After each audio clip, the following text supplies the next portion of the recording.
Good morning students, how are you. आपने भाषा और व्याकरण के फर्स्ट वीडियो सेकेंड वीडियो देखे? उसमें हमने क्या क्या पढ़ा था? भाषा की डेफिनेशन पढ़ी थी, भाषा के रूप पढ़े थे हमने, बोली पढ़ी थी, लिपि पढ़ी थी, व्याकरण के बारे में हमने समझा था।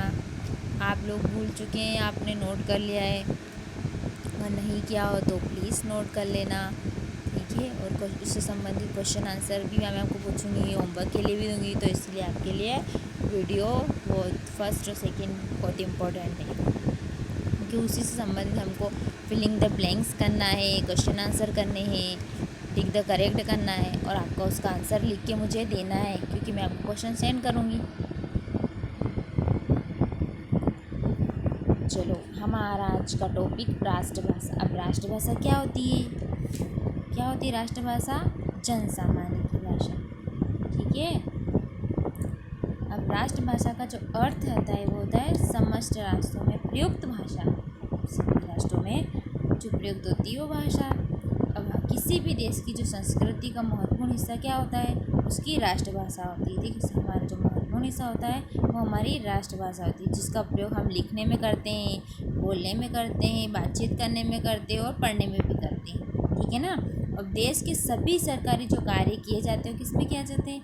राष्ट्रभाषा में किए जाते हैं, है ना। अब जो राष्ट्रभाषा क्या है, तो विश्व में जो अनेक भाषाएं बोली जाती है उसमें भी थोड़ा सा पढ़ लेते। जो विश्व में अनेक भाषाएं बोली जाती है वो कौन कौन सी है? उसमें देखो तो जैसे जर्मन है, चीनी है, रूसी है, फ्रांसीसी है, अंग्रेजी है, अरबी है, फारसी है, और हमारी हिंदी भी है, ठीक है। आदि ये भाषाएं क्या है, विश्व में बहुत प्रचलित है। लेकिन भारत में विश्व जो हमारा देश है, भारत देश, वो विश्व में अकेला ऐसा देश है जिसके राज्यों में भी अलग अलग भाषाएं और बोली और लिखी जाती है ना, ठीक है। और हमारे भारत के संविधान में कितनी भाषाओं को मान्यता प्रदान की गई है?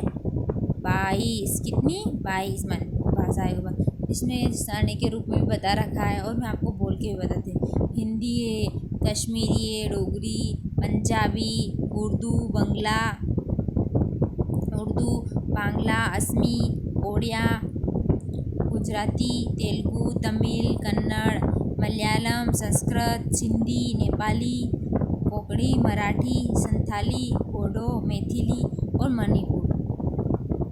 और जो ये भाषाएं 22 भाषाएं, इनकी अतिरिक्त अंग्रेजी भी हमारे देश की क्या है? प्रमुख भाषा है।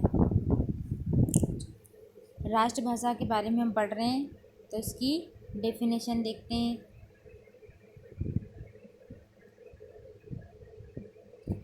जिस भाषा को किसी राष्ट्र या देश के सर्वाधिक व्यक्ति बोलते थे, समझते हैं क्या बोलते हैं? जिस भाषा को किसी राष्ट्र या देश के सर्वाधिक व्यक्ति बोलते थे तो समझते हैं, उसे उस राष्ट्र या देश की राष्ट्रभाषा कहते हैं, ठीक है।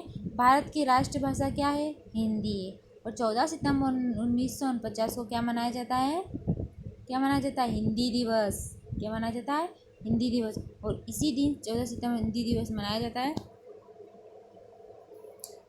क्वेश्चन बनता है कि हिंदी दिवस कब मनाया जाता है? आपको पता होना चाहिए। 14 सितंबर 1950 को हिंदी दिवस मनाया जाता है। हिंदी का प्रमुख केवल भारत तक ही सीमित नहीं, इसका विश्व के अनेक देशों में भी पठन पाठन होता है, जैसे नेपाल, मॉरिशस, रूस, दक्षिण अफ्रीका, संयुक्त अमेरिका आदि ऐसे प्रमुख देश है।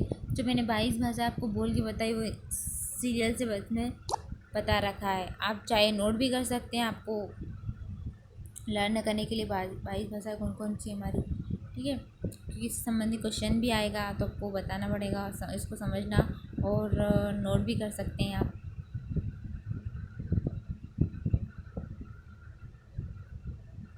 अब हम पढ़ते हैं साहित्य। साहित्य क्या होता है? साहित्य साहित्य क्या होता है? साहित्य बताओ। चलो, साहित्य के बारे में पढ़ते हैं। जो साहित्य क्या होता है? किसी भी जो भाषा होती है, ठीक है, उसमें लिखने का जो ज्ञान का संचित भंडार होता है ना, वो साहित्य कहलाता है, ठीक है। साहित्य में किसी भी जो देश और जाति के विचार होते हैं वो हम लिखित रूप में संचित करते हैं। और साहित्य गद्य में लिखा जाता है, पद्य में। साहित्य के दो प्रकार होते हैं, जो गद्य और पद्य, है ना। अब गद्यांश वगैरह पढ़ते हैं ना अपन, जो लॉन्ग होता है गद्यांश, क्वेश्चन आंसर हम देते हैं। तो उसके दो प्रकार होते हैं, एक तो होता है गद्य और एक पद्य। गद्य और पद्य को भी आपको पता है, अपन गद्यांश और पद्यांश पढ़ते हैं हिंदी में। तो गद्य साहित्य में हम अपनी बात क्या करते हैं, कहानी में, निबंध में, नाटक आदि के रूप में प्रकट करते हैं, ठीक है, कहानी के द्वारा, निबंध के द्वारा और नाटक के द्वारा। और पद्य साहित्य में क्या है, अपनी बात कविता के रूप, कविता भी आप पढ़ते हैं, निबंध, नाटक, है ना, नाटक भी आप मंच पे प्रस्तुत करते हैं। और उसके अतिरिक्त निबंध, कहानी सुनाते हैं आप, वो क्या है, सब गद्य। तो स्मरण, कहानी, उपन्यास, जो एकांकी आदि गद्य साहित्य के उदाहरण, सभी सिर्फ गद्यांशी। और उसके अतिरिक्त देखो तो गीत है, जो आप गीत गाकर बताते हैं, कविता है, गज़ल है, ये पद, ये दोहे, दोहे जो अपन पढ़ते हैं, चौपाई, छंद, छंद, ये सब क्या है, पद्य है, ये पद्यांशी। चलो हम साहित्य की डेफिनेशन देखते हैं। प्रत्येक भाषा का अपना साहित्य होता है। क्या होता है, प्रत्येक भाषा का अपना साहित्य होता है। साहित्य, सामान्यतः साहित्य सुंदर अर्थ वाली वाक्य रचनाएं होती है। जो साहित्य हमारा होता है वो सुंदर अर्थ वाली वाक्य रचना होती है, जो मन आनंदित करती है। दूसरे शब्दों में जिन रचनाओं में लोक रंजन होता है वे साहित्य कहलाती। कबीर, सूर, तुलसी, रसखान आदि की रचनाएं तथा प्रेमचंद, महादेवी वर्मा, जयशंकर प्रसाद आदि की कहानी, नाटक, मैंने आपको बताया ना, गद्यांश, पद्यांश, ये कौन लिखता है, गद्यांश भैया जो प्रेमचंद लिखते हैं। कहानी, महादेवी वर्मा, जयशंकर प्रसाद आदि की जो कहानियाँ हैं, वो नाटक होते हैं, एकांकी पद अपन पढ़ते ही हैं, अपन हिंदी की जो बुक्स में वगैरह रहती है, ठीक है, ये होती। इतना आया आपको समझ में।